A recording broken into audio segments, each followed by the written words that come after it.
Hello everyone. Exercise 3.6 question number second का second part solve करेंगे हम आज की वीडियो में। 2 women and 5 men can together finish an embroidery work in 4 days. 2 women and 5 men, दो औरतें और 5 आदमी मिलकर एक काम को 4 दिन में ख़त्म कर देते हैं। While 3 women and 6 men can finish it in 3 days. और 3 वोमेन और 6 मैन मिलके एक काम को, उसी काम को, सेम वर्क को 3 डेज़ में कंप्लीट कर देते हैं।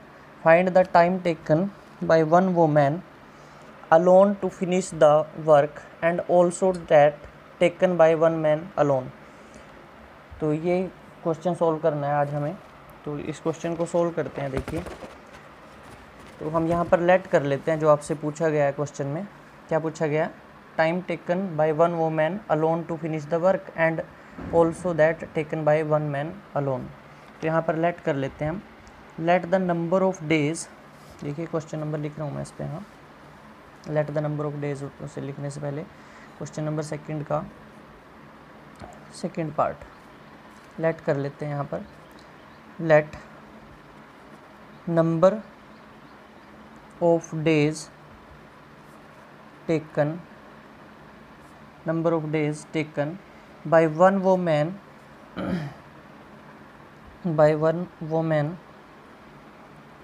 to complete the work,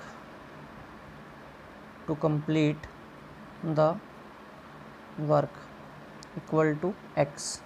और सिमिलरली यहाँ पर ऐसे लेट कर लेते हैं। Let number of days taken by 1 man to complete the work equal to y। तो ये हमने लेट कर लिया कि कितने डेज़ लगेंगे एक वोमैन को उस वर्क को कंप्लीट करने में। तो कितने डेज़ लगेंगे? x days. और एक मैन को उसी सेम वर्क को कंप्लीट करने में कितने डेज़ लगेंगे? y डेज़ लगेंगे यहाँ पर। अब देखिए, 2 वोमैन और 5 मैन की बात हो रही है। जब भी यहाँ पर वर्क की बात होती है तो हम 1 डे का वर्क निकाल लेते हैं। जो वोमैन है और मैन है उनका 1 डे का वर्क निकाल लेते हैं। तो यहाँ पर लिख देते हैं work done by 1 woman in 1 day. तो कितना वर्क डन किया उसने? Work done by 1 woman in day. एक दिन में उसने कितना काम किया? अब इससे पहले मैं आपको रफ वर्क में एक चीज़ समझा देता हूँ। देखिए यहाँ पर सपोज कीजिए कि हमारे पास एक काम है, एक वर्क है हमारे पास, और वो काम जो होता है हमारा 4 डेज़ में कंप्लीट होता है। 4 डेज़ में कंप्लीट हो रहा है हमारा वर्क वो। तो एक दिन में, अब ये था हमारा वर्क, एक काम है हमारे पास और उसको कंप्लीट करने में 4 डेज़ लगते हैं। अभी मैं यहाँ पर मैन या वो मैन की बात नहीं कर रहा हूँ कि कितने वो मैन है कितने मैन है, जितने भी हैं सेम नंबर ऑफ मैन या वो मैन है जितने भी। तो 1 वर्क है हमारे पास और 4 डेज़ हैं। तो 1 डे का वर्क कितना होगा इसका? 1 डे का work by work of 1 day. तो 1 डे में कितना काम किया उसने? देखिए, अब 4 दिन में काम ख़त्म करता है एक वर्क का। तो इट मीन्स इस काम का उसने 4th पार्ट कंप्लीट कर लिया। तो यहाँ पर 1/4 आ जाएगा कि जो काम था उसका 4th पार्ट उसने कंप्लीट कर लिया। ठीक है, 1/4 पार्ट। तो इसी तरीके से यहाँ पर जैसे ही work done by 1 woman in 1 day, तो यहाँ पर टोटल नंबर ऑफ डेज़ कितने थे हमारे? x थे। तो यहाँ पर कितना आ जाएगा? 1/x। यहाँ पर भी तो मैंने क्या किया कि एक वोमैन का जो वर्क है 1 डे का, वो मैंने क्या लेट कर लिया? 1/x। इसमें भी तो मैंने यही किया है। देखिए कितने डेज़ थे टोटल? 4। तो 4। तो यही काम तो हुआ कि जैसे कोई किसी कंस्ट्रक्शन का काम लगा हुआ है, एक दीवार को कंप्लीट करने में 5 डेज़ लगते हैं, तो एक दिन में वो कितनी कंप्लीट हो जाएगी? उसका 1/5 पार्ट कंप्लीट हो जाएगा ना। तो ऐसे ही यहाँ पर 1/x लेट करेंगे हम इसको। तो work done by 1 man in 1 day. तो एक दिन का काम निकाल रहे हैं हम यहाँ पर, 1 डे का वर्क निकाल रहे हैं। तो 1 डे में इसने कितना किया? 1/y। अब उसने क्वेश्चन में क्या कहा है? क्वेश्चन में उसने बोला है 2 women and 5 man can together. 2 women है और 5 मैन है, दोनों मिलकर एक काम को 4 डेज़ में कंप्लीट करते हैं। कितने डेज़ में कंप्लीट करते हैं उसको? 4 डेज़ में कंप्लीट करेंगे। तो मैं यहाँ पर लिख देता हूँ कि कितने वोमेन है और कितने मैन है हमारे पास। यहाँ पर 2 वोमेन एंड 5 मैन के बारे में बात हो रही है। तो अकॉर्डिंग टू क्वेश्चन क्या बन जाएगा हमारे पास, अकॉर्डिंग टू क्वेश्चन यहाँ लिख देते हैं हम ATQ according to question. First condition, जो फर्स्ट कंडीशन दी हुई है उसने, फर्स्ट कंडीशन के अकॉर्डिंग कितना बच जाएगा हमारा यहाँ पर। तो लिख देते हैं हम, देखिए यहाँ पर कि कितनी वोमेन की बात हो रही है, 2 वोमेन की बात हुई है ना, एंड 5 मैन की बात हो रही है। तो 2/x और दोनों मिलके टुगेदर बोला है उसने तो प्लस करेंगे 5/y, 2/x 5/y equal to, और कितने डेज लगे उनको, 4 डेज।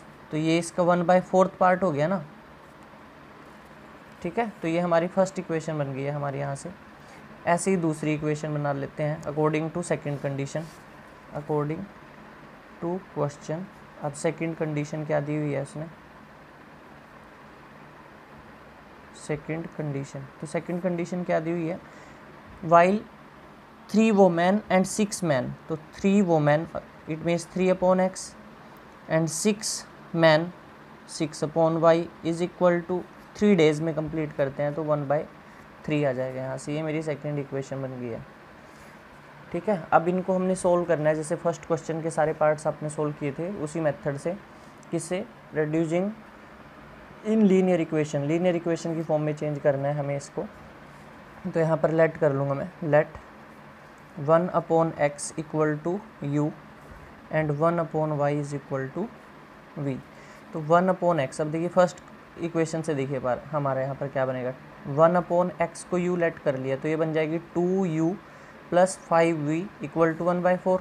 तो मैं यहाँ लिख देता हूँ 2u plus 5v equal to 1/4। ये मैंने फर्स्ट इक्वेशन को सोल्व किया है, ठीक है। यहाँ लिख देता हूँ मैं फ्रॉम फर्स्ट, और लाइन लगा के यहाँ पर लिख देता हूँ फ्रॉम सेकंड।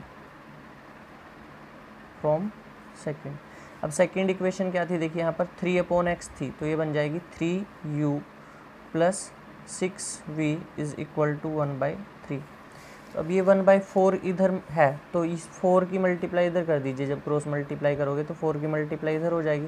तो ये बन जाएगा आपका 8u plus 20v is equal to 1। इस इक्वेशन का नाम मैं लेट कर लेता हूँ थर्ड इक्वेशन। और यहाँ से भी सिमिलरली ऐसे ही 3 की मल्टीप्लाई इधर करेंगे, क्रॉस मल्टीप्लाई हो जाएगी, 3 3 = 9u plus 3 6 = 18v is equal to 1। ये अब आपकी बन गई है सेकेंड इक्वेशन। तो आप इनको सोल्व कर दीजिए, solve equation first and third and fourth, sorry इसका नेम सेकंड नहीं, इसका नाम फोर्थ रखेंगे, थर्ड एंड फोर्थ। सोल्व कर दीजिए अब यहाँ पर, solve equation third and fourth को सोल्व करते हैं। तो थर्ड क्या थी आपकी, 8u plus 20v equal to 1, और फोर्थ इक्वेशन क्या थी आपकी, 9u plus 18v is equal to 1। तो अब इनको किसी भी एक मेथड से सोल्व कर लीजिए आप, चाहे एलिमिनेशन से चाहे स्टेप डेविएशन से, जिससे भी आपका मन करे। तो हम यहाँ पर सोल्व कर देते हैं दोनों इक्वेशन को किसी एक मेथड से। तो आप एलिमिनेशन सबसे ईजी मेथड होता है, तो एलिमिनेशन से अगर इसको सोल्व करते हैं तो मल्टीप्लाई करना पड़ेगा हमें फर्स्ट इक्वेशन और सेकंड इक्वेशन को किसी न किसी नंबर से, अगर इक्वल करनी है हमें। तो ये कहाँ पर इक्वल हो सकती हैं, अगर मैं इसको 9 से मल्टीप्लाई कर दूँ, इसको 8 से मल्टीप्लाई कर दूँ, 9 8 = 72 और 8 9 = 72 होते हैं। तो मल्टीप्लाई कर दीजिए, 9 8 = 72u, थोड़ी कैलकुलेशन लेंथी हो जाएगी इसकी। और यहाँ पर 180v इक्वल टू 9, और 8 से मल्टीप्लाई करेंगे, 8 9 = 72u प्लस 18 8 =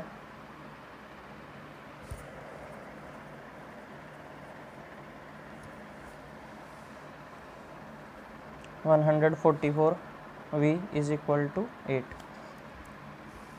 यहाँ से सब्ट्रैक्ट कर दीजिए सेकेंड इक्वेशन को फर्स्ट में से, जैसे ही सब्ट्रैक्ट करते हैं तो ये कैंसिल हो जाएगा, 180 माइनस 144, तो यहाँ कितना बच जाएगा आपका 36v, और 9 - 8 1, तो यहाँ से v की वैल्यू आ जाएगी 1/36। अब ये जो वैल्यू आई है आपकी उठा के पुट कर दीजिए, put the value of v in equation first, third या फोर्थ किसी एक में पुट कर दीजिए। तो मैंने थर्ड में पुट कर दिया इसको। तो थर्ड इक्वेशन कौन सी है आपकी, 8u + 20v = 1। तो अगर मैं v की वैल्यू यहाँ पुट करता हूँ तो 8u इज़ +20 × 1/36 = 1। तो ये 4 से कैंसिल हो जाएगा, 4 5 × 20, 4 9 × 36। तो ये बन गया 8u + 5/9 = 1। तो 8u यहीं पर रखेंगे और 1/1 - 5/9 उधर जाके माइनस का, इसका एलसीएम ले लेते हैं यहाँ से। जैसे ही आप एलसीएम लोगे तो ये बन जाएगा आपका 4/9 एलसीएम लेने के बाद। इसके बाद यहाँ से स्टार्ट कर देता हूँ मैं, देखिए। तो यहाँ से क्या मिला आपको, यहाँ से आपको मिला है 8u = 4/9। u की कितनी वैल्यू आ जाएगी, 4/9, और ये 8 इधर मल्टीप्लाई में था तो कहाँ चला जाएगा, डिवाइड में। तो 4 2 = 8। तो u = 1/18।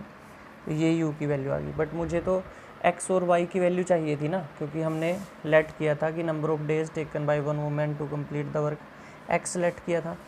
तो यहाँ पर x की वैल्यू निकालने के लिए ये दोनों वैल्यू उठा के u और v की फर्स्ट करते हैं ना। तो लेट क्या किया था हमने, लेट किया था 1/x = u, यही लेट किया था ना हमने। तो 1/x = u कितना है आपका 1/18। जब यहाँ से क्रॉस मल्टीप्लाई करोगे तो x की वैल्यू आ जाएगी आपकी 18। सिमिलरली लेट क्या किया था आपने, 1/y = v। तो 1/y = v कितना है आपका 1/36। तो क्रॉस मल्टीप्लाई करोगे y की वैल्यू कितनी आ जाएगी आपकी 36। तो ये हमने क्या निकाल दिया, नंबर ऑफ डेज निकाल दिए taken by one women to complete the work. उस वर्क को कंप्लीट करने के लिए एक वुमेन ने कितने दिन लिए और वन मैन ने कंप्लीट करने के लिए इसको कितने डेज लिए। तो y आ गया 36। तो ये x और y की वैल्यू आ गई है हमारी। नेक्स्ट देखिए, हम इसका थर्ड पार्ट भी सोल्व कर लेते हैं। Ruhi travels 300 kilometre to her home partly by train partly by bus. Ruhi travel 300 kilometre to her home. Ruhi ने 300 किलोमीटर का डिस्टेंस ट्रैवल किया, बट इसमें से जो 300 किलोमीटर का डिस्टेंस है ना, इसमें से कुछ डिस्टेंस ट्रेन के थ्रू ट्रैवल किया और कुछ डिस्टेंस बस के थ्रू ट्रैवल किया। She takes 4 hour if she travel 60 kilometre by train and remaining by bus. तो ये कुछ कंडीशन दी हुई है, इनको हम लिख लेते हैं अपनी नोटबुक में कि क्या दिया हुआ है। और लास्ट में उसने पूछा है find the speed of the train and बस सेपरेटली। तो उसने स्पीड ऑफ ट्रेन और स्पीड ऑफ बस पूछा है कि कितना टाइम लगेगा उसको। तो हम यहाँ पर लेट कर लेंगे जो चीज़ हमसे पूछी हुई है। तो एक्सरसाइज 3.6 का क्वेश्चन नंबर सेकंड का थर्ड पार्ट सोल्व कर रहे हैं हम। Exercise 3.6 question number second third part. तो लेट कर लेते हैं यहाँ पर, लेट स्पीड ऑफ ट्रेन जो आपसे पूछा गया है फाइंड करने के लिए, उसको लेट कर लीजिए x kilometre per hour. Let speed of bus equal to y kilometre per hour, ये लेट कर लिया मैंने। अब देखिए, Ruhi travel 300 kilometre to her home. तो उसने टोटल जो डिस्टेंस दिया हुआ है ना, टोटल डिस्टेंस कितना दिया हुआ है 300 किलोमीटर। तो यहाँ से कुछ डिस्टेंस, जो 300 किलोमीटर में से कुछ डिस्टेंस उसने ट्रेन से ट्रैवल किया और कुछ डिस्टेंस उसने बस से ट्रैवल किया। अब अकॉर्डिंग टू फर्स्ट कंडीशन देखते हैं हम। अकॉर्डिंग टू क्वेश्चन में फर्स्ट कंडीशन क्या दी हुई है आपकी, फर्स्ट कंडीशन देखिए क्या बोला है इसने, सी टेक्स 4 आवर्स, उसे 4 घंटे का टाइम लगता है। If she travel 60 kilometre by train, अगर उसने 60 किलोमीटर जो डिस्टेंस है वो ट्रेन से ट्रैवल किया। अब एक फॉर्मूला होता है हमारे पास, time equal to distance upon speed, क्योंकि यहाँ पर टाइम, डिस्टेंस और स्पीड की बात हो रही है। देखिए स्पीड और टाइम, जो 4 आवर बोला है उसने, और डिस्टेंस दिया हुआ है। तो टाइम का फॉर्मूला डिस्टेंस अपॉन स्पीड होता है। तो अब हमारे पास इसमें से उसने 60 किलोमीटर बाय ट्रेन, ट्रेन से उसने 60 किलोमीटर का डिस्टेंस ट्रैवल किया। तो डिस्टेंस कितना है 60 अपॉन स्पीड, और ट्रेन की स्पीड कितनी लेट करी है उसने x, 60 अपॉन x बन गया। और प्लस अभी तो 60 किलोमीटर डिस्टेंस ट्रैवल हुआ, हमें तो 300 किलोमीटर डिस्टेंस ट्रैवल करना है। तो अगर 300 में से 60 किलोमीटर तो उसने ट्रेन से ट्रैवल कर लिया, तो कितना डिस्टेंस रिमेनिंग है जो बस से ट्रैवल करेगी? 300 माइनस 60, ये डिस्टेंस बचा आपका। और ये किससे ट्रैवल किया उसने? तो डिस्टेंस अपॉन स्पीड। तो स्पीड कितनी है बस की? y। तो ये जो डिस्टेंस था 60, ये उसने ट्रेन से ट्रैवल किया था। और जो रिमेनिंग था, रिमेनिंग कितना है? 300 माइनस 60, 240 बन जाएगा। तो ये किससे ट्रैवल किया उसने? बस से। और इक्वल टू टाइम, और टाइम कितना लिया उसने? c टेक्स 4 आवर्स, तो उसे 4 घंटे का टाइम लगा इसके लिए। तो यहाँ से इसको इक्वेशन को सोल्व कीजिए। 60 अपॉन एक्स प्लस 300 माइनस 60, ये आ जाएगा 240 upon y is equal to 4। ये हमारी फर्स्ट इक्वेशन आ गई है। अब देखिए अकॉर्डिंग टू क्वेश्चन जो सेकंड कंडीशन दी हुई है आपकी, सेकंड कंडीशन जो बोला है उसने सेकंड लाइन में, क्या कंडीशन दी हुई है उसने? If she travel 100 kilometre by train, तो हम यहाँ तक कर लेते हैं। अगर उसने 100 किलोमीटर ट्रेन से ट्रैवल किया, तो ट्रेन की स्पीड x है और डिस्टेंस कितना दे दिया उसने? 100, तो 100 अपॉन एक्स प्लस, अब कितना डिस्टेंस बचा है? उसने 300 टोटल डिस्टेंस था, उसमें से 100 तो ट्रेन से ट्रैवल कर लिया, तो 300 माइनस 100 कितना बच गया? 200 जो डिस्टेंस था, और उसकी स्पीड कितनी थी y, और टोटल डिस्टेंस उस 300 कवर करने में उसे कितना टाइम लगा? c टेक्स 10 मिनट्स लॉन्गर, तो उसे पहले वाले टाइम से 10 मिनट ज़्यादा लगते हैं। तो पहले वाला टाइम कितना था? 4 आवर्स प्लस 10 मिनट। अब देखिए आर में आर ही ऐड होते हैं ना, ये आवर्स दिए हुए हैं और ये मिनट दिए हुए हैं, तो मिनट से आर में चेंज करने के लिए आपको 60 से यहाँ डिवाइड करना पड़ेगा। तो ये बच जाएगा आपका कितना? 6 4 जा 24 और 1 25/6। जब आप इसका एलसीएम लोगे, क्योंकि ये 0 से 0 कैंसिल हो गया, 1/6, 4 + 1/6 एलसीएम लोगे तो इसका 25/6 बच जाएगा। ये आपकी सेकेंड इक्वेशन हो गई है। अब हमें स्पीड निकालनी है ट्रेन की और बस की, तो इन दोनों इक्वेशन को ऐसे ही सोल्व कीजिए, रिड्यूस कर लीजिए इनको लीनियर इक्वेशन में। तो यहाँ लेट कर लीजिए, let 1/x equal to u and 1/y is equal to v। तो फर्स्ट इक्वेशन देखिए, ये फर्स्ट इक्वेशन है, इससे क्या बन जाएगा आपका? 60u plus 240v is equal to 4, ये बन जाएगा। और सेकेंड इक्वेशन से क्या बनेगा आपका? इसका नेम मैं रख देता हूँ थर्ड इक्वेशन, और ऐसे ही सिमिलरली इधर करेंगे सेकेंड इक्वेशन से। तो सेकेंड इक्वेशन से क्या जाएगा? 100u plus 200v is equal to 25/6, ये आ गई है। इसका नेम मैंने रख लिया फोर्थ इक्वेशन, राइट। अब इसमें से देखिए 4 कॉमन आ सकता है, इस इक्वेशन में से 4 कॉमन आ जाएगा, तो आप इस कंप्लीट इक्वेशन को 4 से डिवाइड कर दीजिए। तो 4 से कट जाएगा ये 15 पर, ये 4 से कट जाएगा 60 पर, और ये 4 से 4 कैंसिल हो जाएगा। तो ये बन गई 15u plus 60v is equal to 1। तो ये मेरी थर्ड इक्वेशन, ऐसे भी लिख सकते हैं हम इसको, थर्ड इक्वेशन को। सिमिलरली इसको अब देखिए 6 डिवाइड में है इधर, और यहाँ से मुझे पता है कि 100 है और 200 है यहाँ पर दिया हुआ, और यहाँ पर 25 है। तो यहाँ से 5 कॉमन आ सकता है एक, तो अगर मैं 5 उधर, या पहले 6 को मल्टीप्लाई करोगे आप इधर, तो 6 को मल्टीप्लाई करोगे, क्योंकि क्रॉस मल्टीप्लाई जब करोगे तो ये आ जाएगा 600u plus 1200v is equal to 25। ठीक है, तो इसमें से 25 कॉमन आ सकता है। अब देखिए 25 अगर यहाँ से कॉमन लोगे आप, तो 25 अगर कॉमन ले लेते हैं यहाँ से, मीन्स 25 से इसको क्या कर दीजिए? डिवाइड कर दीजिए। तो कितना बच जाएगा आपका?